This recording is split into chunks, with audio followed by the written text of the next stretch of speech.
Hello guys, welcome back to this channel. In today's tutorial, I'm going to show you how you can remove green screen from your video using Filmora application.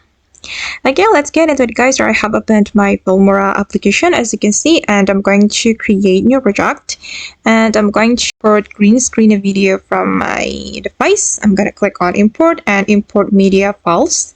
Okay, and this is my green screen video. I'm going to add it to my project, and I'm going to drag it right here to the track.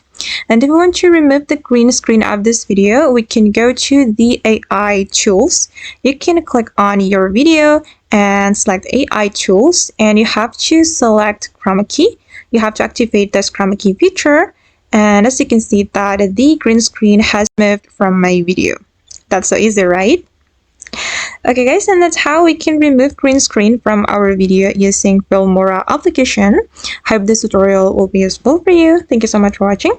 And if you found this tutorial useful, don't forget to hit the like button, leave your comments, and also subscribe to this channel.